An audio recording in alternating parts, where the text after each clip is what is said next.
Today's guest is someone who changed how I think about business, simplicity, and what really matters. Derek Sivers. Do you feel like you know how to live? I know how I want to live, and it's ever changing. And that's the answer.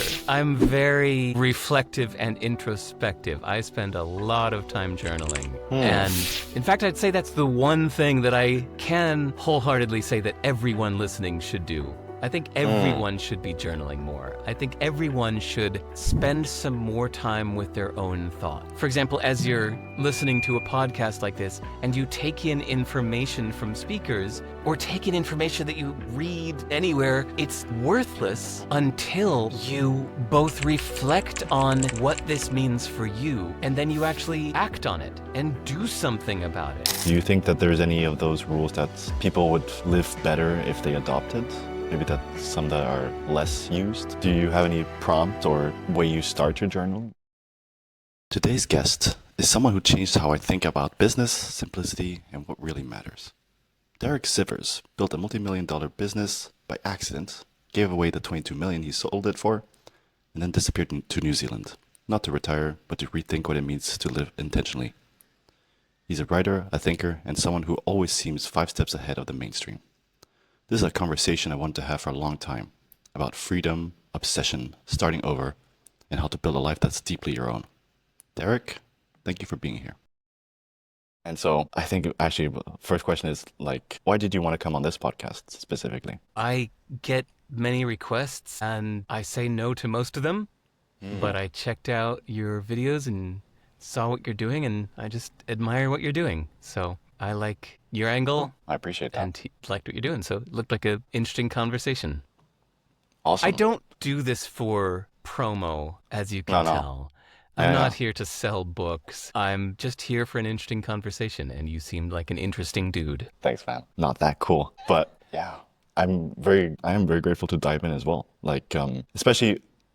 Let's talk about the freedom aspects and the life that you've built, because a lot of people, they probably have some interest to live authentically and intentionally with freedom. So just starting with the books that you read, because I read, Hell Yeah or No, Useful Not True, and then the How to Live. Super cool. Do you write your books for yourself or for others, or just as a reflection? That's a good question. I wonder what a musician would say. If you asked do you write your songs for yourself or for others? It's kind of a mix, because if it was truly just for you, you could just keep it in a diary. You wouldn't need to release it. There's some effort involved in releasing something to the world. So it's a combination of challenging yourself to create the thing you want to create artistically, but then testing it on the world to see if it is received as well as you think it could be. So I'm thinking of songwriting now. If I have an idea for a song, and I think this melody and this beat would go well together, and these lyrics would communicate an idea but also be entertaining and catchy and raise an eyebrow, then I get inspired to make this piece of art I have in my head turn into reality. And I could leave it at that, just keep it privately on my computer. But you release it to the world to see if other people will respond to this as well as you suspect they will. And sometimes they don't. You release a song that you think is amazing, and the world goes... And so same thing with a book. I have an idea that I think Useful Not True, for example, is a complete life changer. I think that if more people adopted a useful, not true approach to life, it would make their lives so much better, more effective, more creative, more empathetic. And so I try to share this idea as succinctly and as catchy as possible so that it can spread from mind to mind as easy as possible, so that you could read it and get it in a minute, and you could tell a friend about it in a minute, and you'd remember a beautiful, succinct way of telling this idea, because Derek told it in a catchy way, so now Oskar can tell it in a catchy way, and Oskar's friend in Bali can remember what Oskar said, because it was like pre-lubricated to make it easy to travel. Totally. That's my goal as a writer, with this project at least. I'm sorry, I answered a few questions in one at once there. Sorry about that. Do you often, that's one of your powerful skills, like making things super succinct and memorable, like either just through creating those sound bites or like quotes. You're super quotable. Do you always have that intention in mind when you're writing? Yes. Hmm. I And want the how did you idea build to that skill? travel, right? It's like, well, I want the idea to travel. That's the why I'm bothering to Hmm. release it. Yeah. And so it travels better if it's catchy. Hmm. So this book in particular, with Useful Not True, I really made it my number 1 or 2 mission to be catchy. Because, for example, my last book, How to Live, was, I think, maybe my artistic masterpiece, but definitely not catchy. There were no Hmm. stories. It was just directives after directives after directives, Mm-hmm. because that's what that art form was. That was the Yeah. whole point. It was a book full Hmm. of opinionated chapters that all disagree with each other, and that was the point of that piece. Yeah. But for Useful Not True, I challenged myself to come up with visual, memorable little stories that would communicate the idea better than me just saying it. Because I Hmm. wanted those stories to stick in your head and make it easy to tell a Hmm. friend. Hmm. And how, even since your college days, you've been trying to think like this. Do you feel like this is a skill that you've always had, or how did this actually develop, Well, though? I was a songwriter for 20 Oh. years. So songwriting usually is a challenge to both express what you want to say and be catchy. Hmm. So I guess I have been doing this for Yeah. a long time. Powerful skill to have. Because I was also listening to something recently, a marketer dissecting a Tony Robbins speech, and he was saying like how he's doing something similar, like just quotable moments which stick into people's minds, and yeah, it's makes it memorable. I love that I can hear the cats in the background there. Those are cats, right? Yeah, we have some kittens. Sometimes they get hungry. Kittens! Oh, even better. Awesome. Yeah, we will edit out any No, please don't. It's if they wonderful.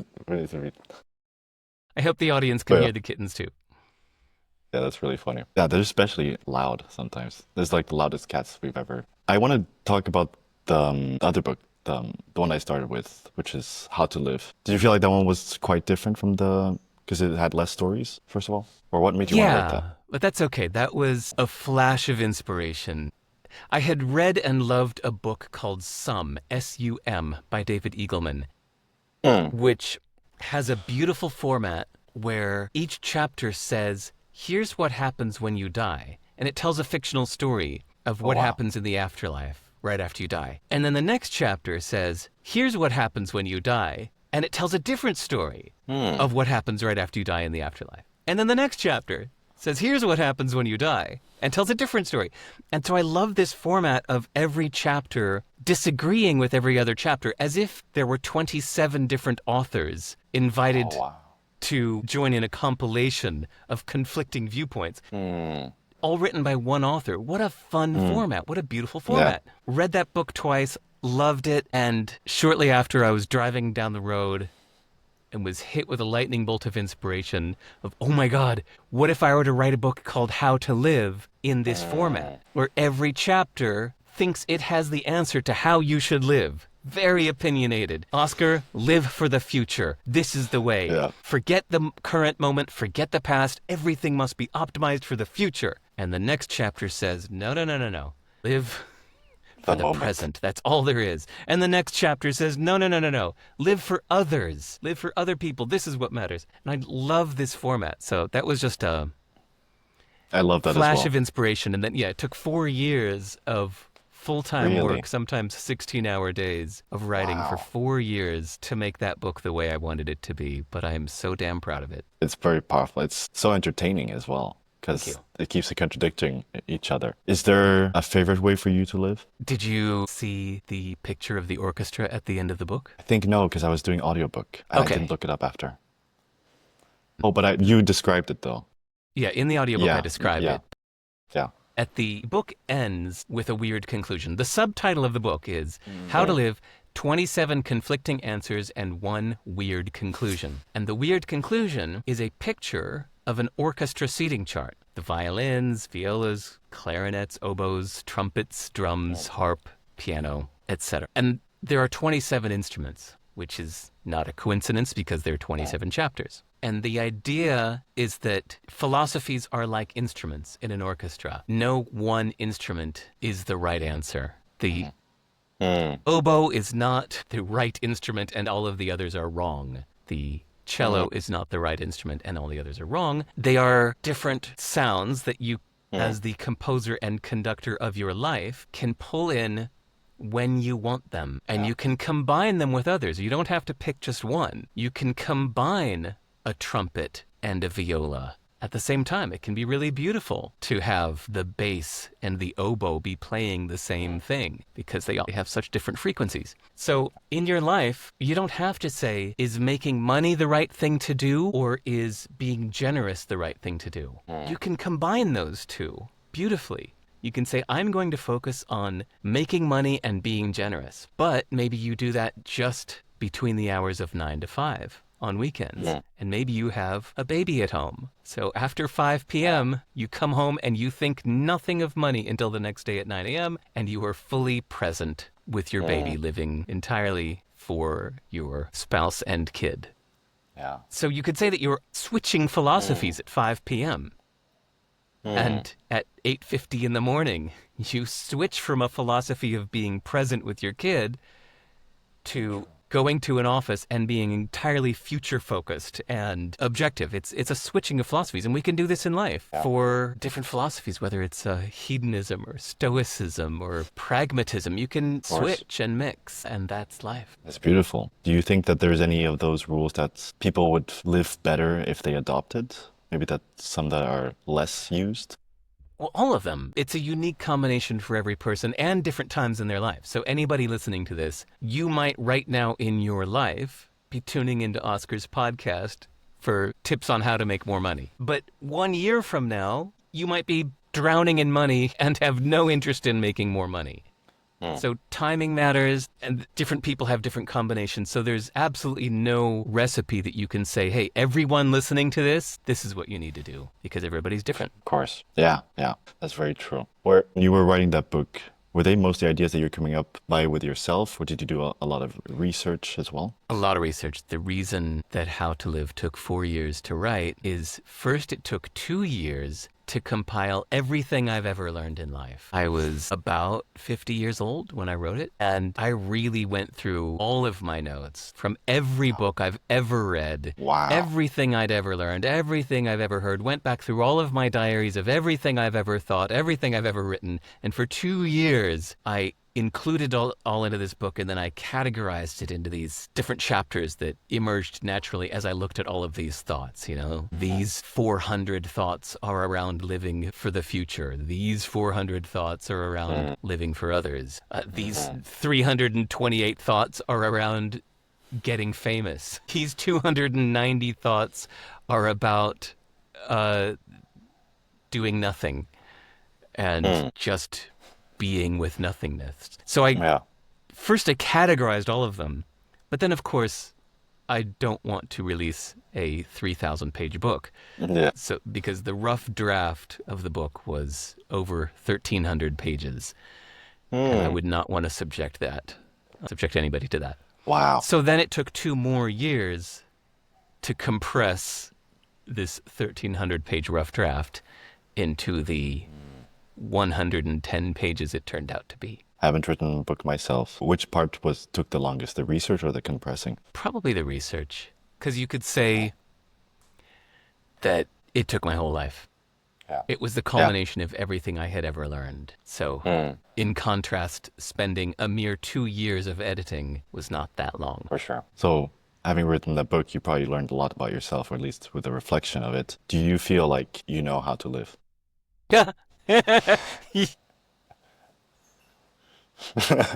Why'd you say that? Well, I wrote the book on the subject. No, I know how I want to live. And it's ever changing. And that's the answer. I'm very reflective and introspective. I spend a lot of time journaling. And in fact, I'd say that's the one thing that I can wholeheartedly say that everyone listening should do. I think everyone should be journaling more. I think everyone should spend some more time with their own thoughts. Because even For example, as you're listening to a podcast like this and you take in information from speakers or take in information that you read anywhere, it's worthless until you both reflect on what this means for you and then you actually act on it and do something about it. Until you act, it was just worthless information. If it doesn't turn into actions, it was wasted. The actions are the real point, not just the information. But information itself isn't the point. It's how you personally can apply it. And that takes some time put aside to reflect and think first. And that's what journaling is for. I think you just highlighted a really powerful point of the power of being able to be more intentional with our thoughts helps to create our actions. Because there's also the saying of like action creates clarity. But you could go about the other way. I mean, yeah. as you move forward, you get a bit clearer on like what you need to do next. But if you also reflect, then you know what could be the clearest path too. Yeah. Usually actions for me come after I've put aside time to think of some different options. Just because some famous thought leader says, everyone should be doing this, doesn't mean that you should immediately brainlessly jump into doing what someone else says. Yeah. You should first spend a minute, think about how that would be applied to your life. Think about where that could be applied to your life, because it might not be in the obvious way. You might take a strategy for making money and apply it to learning Chinese instead of just making money. So you can, or you might take a strategy for learning Chinese and apply it to making money. You know, it's just because you heard of something in one place doesn't mean that's the only way it can be applied. It's up to you to think about your unique life, how this could apply, and when that feeling hits you of knowing that this would be smart for you to do and is the right thing to do, well, then it really helps to just take action immediately.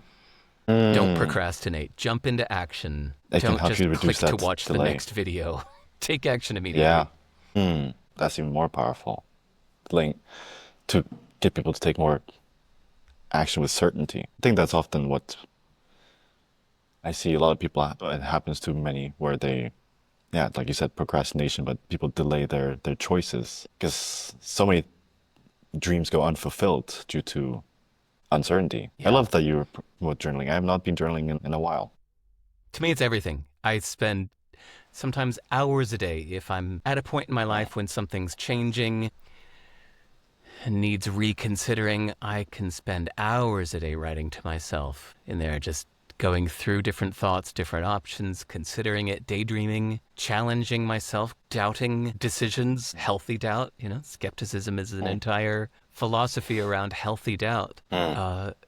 I'd say that actually that newest book called Useful Not True is mostly about skepticism, which I think is an underrated philosophy. Do you have any prompt or way you start your journal? No, I don't need to. I have 1,000 things to say at any given time. I just open up an empty text document and just the fingers start flying. I don't need to try to make myself say things. I have things on my mind. I have things that I'm wondering. I have possibilities I'm considering. Yeah. There is... Okay, so let's talk about procrastination for a second. In Useful Not True, there was the metaphor of a computer that takes a while to process something. So think of if you use one of the fancy AI models now with the reasoning capabilities, so where you ask it a question and it takes 2 minutes to calculate its answer, right? Even before AI, there were programs like that too, that you would put some numbers into a database calculation and you'd say, give me a projection. And it would take 10 minutes to calculate to make the projection, right? But now imagine that 1 minute into its 10-minute calculation, you interrupt it to give it some more numbers. You say, wait, add this into the calculation. Well, now the computer's going to say, oh, okay, I have to start over. Okay, now it's going to take 10 minutes to calculate. And after 1 more minute, you say, oh, wait, here's some more information. Include this in your decision. Well, now the computer has to start all over again. So the point is, this is a metaphor for your own life. You take in information, you take in information, you take in information, and at a certain point you have to say, stop, that's enough information, I need to act now. And you need to put those current ideas into action. But if you keep just taking in more information, it's like asking the calculator to restart all over again. So instead you need to deliberately block out information and say, that's enough. I'm going to act on the information I have already. without taking in any more. That's extremely important, especially in today's world where everything is, you can overload yourself with information every day. Appreciate that message a lot. 'Cause I would, yeah, definitely prone to this myself. Where now I just have We all are. notifications off most of the day, but I remember it's very addicting to just have that dopamine hit of like, oh, something new coming in Well, as well. look, it actually goes beyond notifications because I assume just a that you simple pick up your example. phone at least once a day. So even if it's not notifying you, just the act of looking at your phone and knowing that there's more information out there that you're going to look at, you've now just added more information to your day, which I assume is now interrupting a process that could have already begun. So I think it's really important to structure everything about our lives so that you deliberately turn on the flow of information when you want it, but it's default off, like the internet used to be in the 90s for us, when you had to use your home telephone number and tell your family, wait, no phone calls for 10 minutes, I'm going online. And you would like go online for 10 minutes, send the emails you needed to, download the ones you need to get, and then you'd go offline so your family could use the telephone again. There was something Incredible. beautiful about that.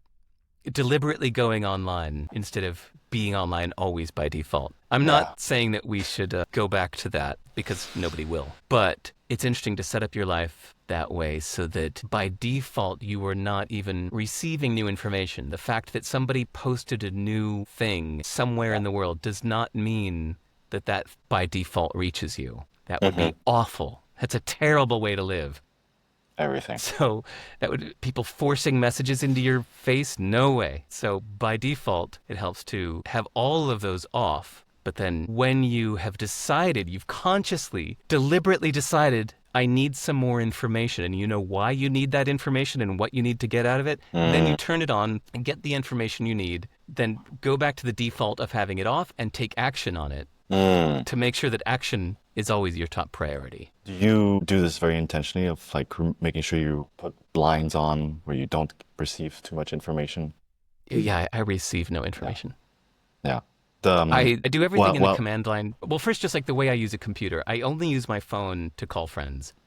So there's nothing, I've never had a social media app on my phone, ever. So my phone itself is just a device to talk to some loved ones in my life. My computer is set up so I do everything in the command line. So I'm just in the terminal all day long. So there's no way, I'm not logged into any apps or websites. So my emails and everything is done through the command line. All my writing, all my books, just everything's the command line. So then if I want to actually go get some information, I have to open a web browser, which is not open by default. I open the web browser, I go get the information I need, download it into the terminal, and then I shut it off. I shut off I close the browser entirely. I go back to the terminal and I get back to my work. So that's my workflow. I must say it's quite unique though.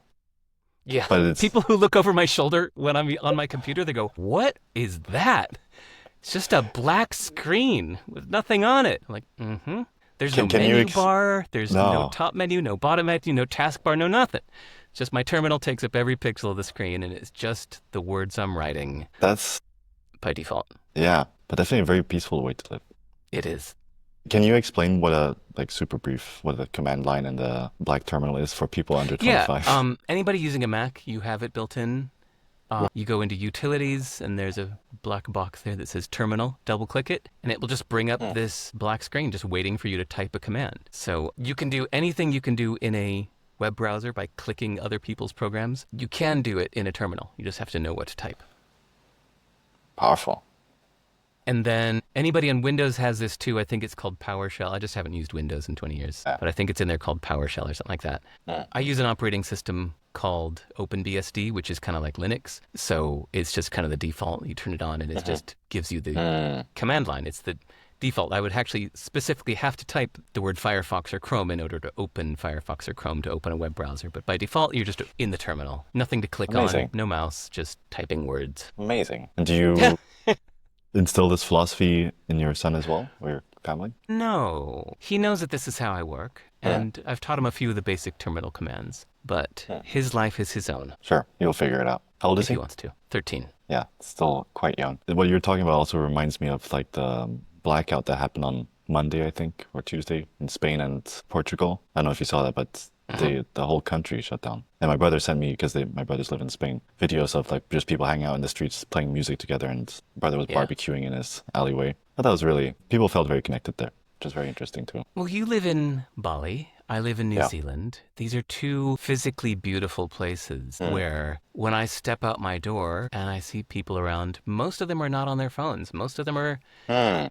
out in the forest and on the beach because that's where I usually am. Like as soon as I walk out my door here, I don't really live in a very urban environment. When I step outside, I'm in the forest or I'm on the beach. And so most of the life I see is not people on their phones. Mm. So that's my That's normal life. It'd be different. Someday I'll be Yeah. living in China. Someday I'll be living in India and be in different environments. But for now, this is where I am. And it's been very useful, very healthy for the last 13, 14 years I've been here, as the rest of the world often reacts or overreacts to today's current news. I'm very thankful that I'm not tapped into that channel. I'm not trying to drink from that fire hose. No, of course.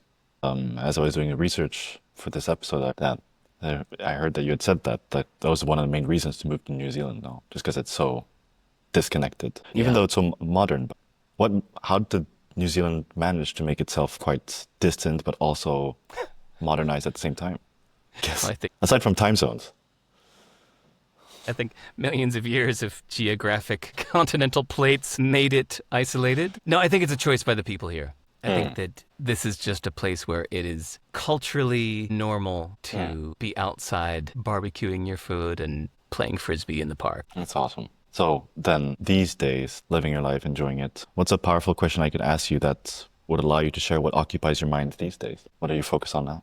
What am I focused on now? The real answer? I just 18 hours ago got back from 2.5 weeks in China, and it's my third trip there in 1 year, and I'm currently enamored with life there. I think it is one of the most pleasant, beautiful, and interesting places on earth to live. I think it's a really healthy culture currently, and fascinating and pleasant. I think it's extremely well run, at least the major cities. The tier 1 cities there are very well run, and I want to be there. I feel the same thing about Dubai. I feel the same thing about Bangalore. I find these places fascinating and am planning on living there as soon as I can. It's awesome. Where in China did you go?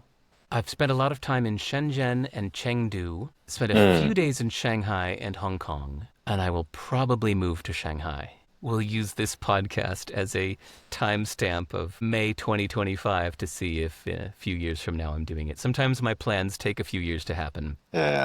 There was a time in my life when I was 27, I moved to Woodstock, New York, and bought a house there. And I was a professional musician at the time, so I was touring, and I went to a gig in Rhode Island, and I saw a girl who recognized me, and she's like, "Oh my God, Derek, what are you doing?" And I said, "Oh, I just moved to Woodstock, New York this week." And she screamed with excitement. I went, What? And she said, "Oh my God, you finally did it." I said, "What do you mean?" She said, "Like 5 years ago when we first met, you told me your dream was to move to Woodstock." I said, "I did? I thought it was a new idea. I don't remember saying that." No way. But she remembered that I had told her 5 years earlier my dream was to move to Woodstock, and 5 years later I finally did it. So there are many things in my life that take a long time to happen. So Hopefully in a few interesting. years I'll be living in Bangalore or Shanghai or Abu Dhabi. What gets one thing I've noticed? Some people move fast in certain areas of life and slower in other areas of life. Like traveling, moving, that's not the slow area of my life. I move every few years. I mean, that's just how my parents were as well. But maybe taking action on like maybe business decisions can be a bit slower than I would like, for example. Have you ever thought of like what creates speed in decision making or in specific areas of life, especially because maybe you are a bit slower on like you're moving, but also you have a kid. So I mean, there's Right, always ways to exactly. just justify things. Like in Actually, business, it's you probably moved faster and writing. yeah, for my personal sake, more importantly, my kid has a mom. So the mom is the one that doesn't like to move. If it were just me and my kid, I think we'd be Everywhere. moving in an instant to Japan, China, India. He loves these places as much as I do. His mother does not. So here we are. But I'd say for everything else, for anybody listening to this, it's really up to you. It's so easy to just start the action that you know you want to take. If you know for sure, let me remote for sure. If you know that this is a good thing for you to do, you should really take that first step right away. I mean, instantly. As soon as you know this is a good thing to do, then go sign up for that course or contact that personal trainer or buy that book and immediately read the first 50 pages without delay. Start these things that you know are the right things to do immediately. Just take that first step. It usually just takes 10 minutes. Book that flight, sign up on that sign-up form. Just begin. And that momentum then helps you turn it into reality. Yeah. That's what it's mostly about, instead of overthinking. And that's where the reflection and getting concrete on what your thoughts are helps to make those decisions faster then. Okay, well, you've got strength training on your mind. There are so many different approaches to strength training. If somebody were to just keep taking in more information, they'd never get stronger. They'd never see any noticeable gains and improvements. You just have to pick one and say, all right, I don't know or care if this one is the very best in the universe. It's good. It's more important to take action on a good plan than to not take action because you're trying to make the perfect plan. 90%. Yeah, most of the time. Most of the time it's like that. Yeah. Do you think it's possible? I really like the values that you were living by, at least what ChatGPT told me, which is like freedom and intentionality. Do you think it's possible that everybody can live aligned with their own values? Oh, yeah. Please don't live aligned with mine. Live aligned with your own. You just have to because notice of all this input. Right. Well, notice where you're out of alignment with your own values. Or notice that your values have changed. It might be that when you were a teenager, you said, by this age, I'm going to be a millionaire. But maybe you're quite happy with your life of carefree sufficiency. Maybe you've got enough to pay for a carefree life, so you don't have to sell your soul or kiss someone's ass to make $1 million. You're really enjoying making $50,000, which is enough to pay for a wonderful life that lets you do whatever the hell you want to do and not have to do anything you don't want to do. So maybe instead of saying, well, damn it, my values are I'm going to be a millionaire, you say, I thought my values were that I wanted to be a millionaire, but actually it's time for me to update my values because I'm really happy like this right now. Or my values are that I'm going to be strong and fit and I'm a fat, flabby piece of shit and that's not okay with me. And I'm going to, henceforth from this point on, no longer eat any sugar or anything but protein shakes until I lose 20 kgs or whatever it is. Either your values or your actions need to change so that you get those two things in alignment. I think the power of thought and shaping your thoughts allow you to create those actions, and clarity a lot more powerful. Biggest takeaway is journaling. I did not expect that today, actually, but yeah. That's where you can explore your own mind. You can ask yourself, what else? Okay, here's an example. Somebody said recently, what is it? About living a normal life. That's it. They said, according to the norms of the world. Said most people just live according to the norms of the world. And I interrupted and I said, well, what world?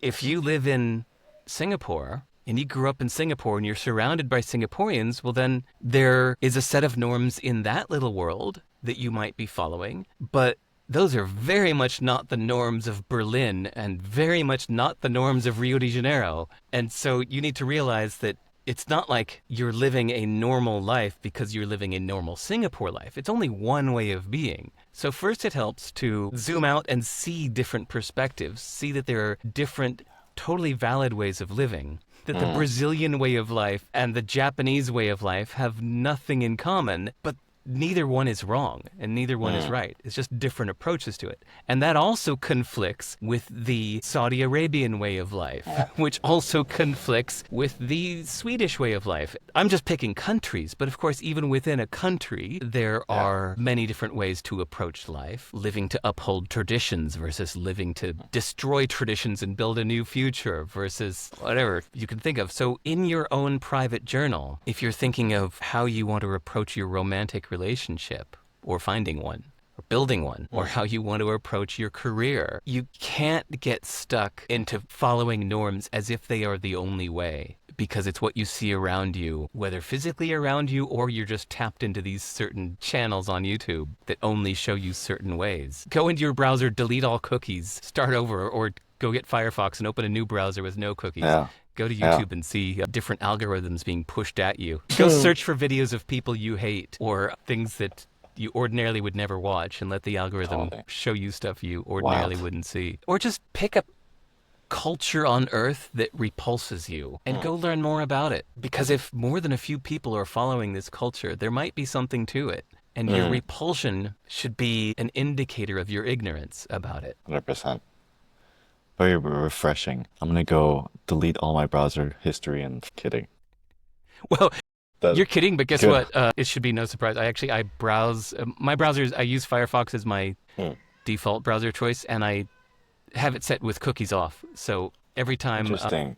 I close the browser, which is a dozen times a day, it deletes all cookies. So every time I open the browser a couple hours later, if there's something I need to get, it's fresh and cookieless. And so if I go to a website where I have to log in, I have to log in again. But to me, that change is worth it to browse the web cookieless.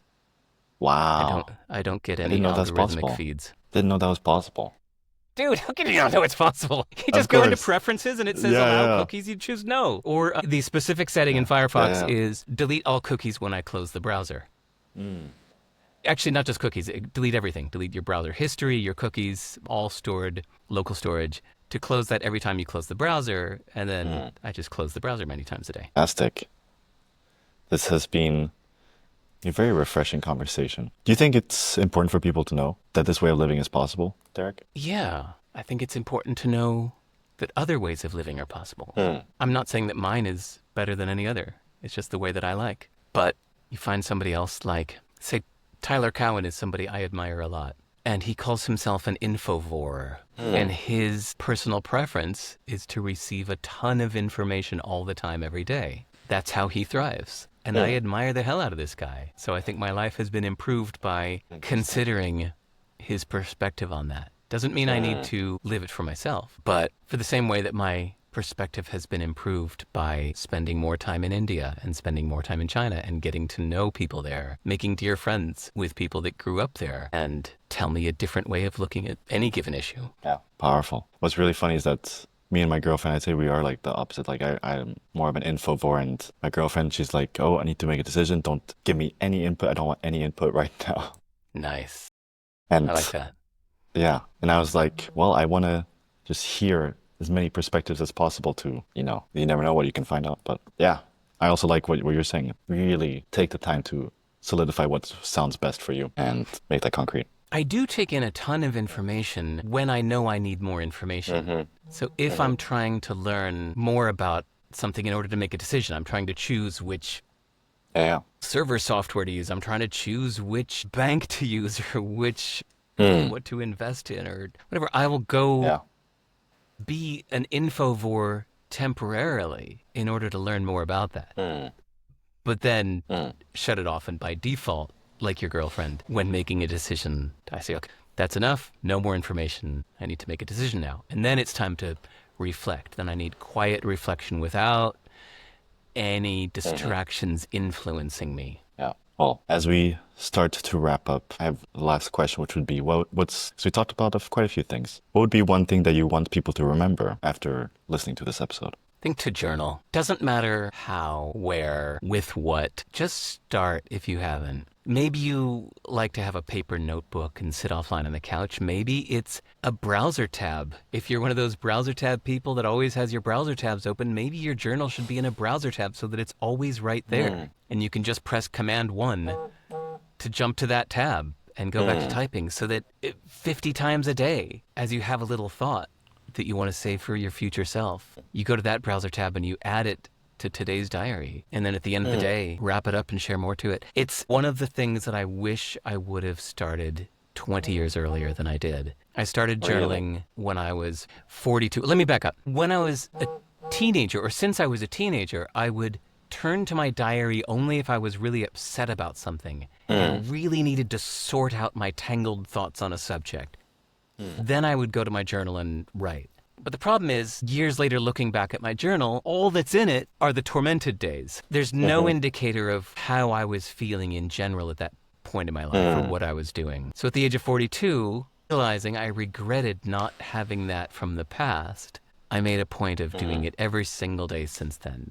Every day since I was 42 years old, so the last 13 years, because I'm 55 now, I have a journal of my day, and it's been the best thing I've done. It's so useful to find thoughts I had 10 years ago, to look back at a time in my past to see how I was really feeling then, because memories are not accurate. And that helps me make smarter decisions for the future. I can better guide my future self by more accurately knowing my past self. Powerful. Very important. I actually have one more question then. Because I was thinking AI could be a very powerful assistant when journaling. What do you think about, like, if you used a ChatGPT chat and you just keep on inputting there? Because that could help you to reflect as well. That could Rather help than you, the- yes. Although I would highly recommend making sure that you export that chat, copy paste into something, because you are going to outlive ChatGPT. Many of the companies that were around when I started journaling have long since gone out of business. Interesting. You will outlive most companies out there today. Your younger audience today will probably outlive Google, definitely outlive Facebook. So you should not keep anything of any importance in a company's logs. You have to keep it in your own private log somewhere that you will take care of, because you are incentivized to take care of it. The company is not. Didn't think of that either. That's, yeah, great point. Awesome, Derek. Since you are not so much active on social media, where do you usually want people to get in contact with you or learn more Same about as you? you did. Just email me. That's why we're here today. That's why we met, because you emailed me. So I answer every email, and I thoroughly enjoy it. Maybe because I'm not on any other social media. That's how I hear from people, is just email. So That's very anybody, awesome. please go to my website, go to sive.rs and click where it says contact me. All my writing is there. Most of it's already out there for free. Every interview I've ever done, every article I've ever written, every presentation I've given, you mentioned my TED Talks earlier. It's all there on my website. And right on the homepage is a link that says contact me. So please do. siv.rs. sive.rs, yeah. It's just my last name with a dot in it. Very cool. Thank you so much, man. Thanks, Oskar.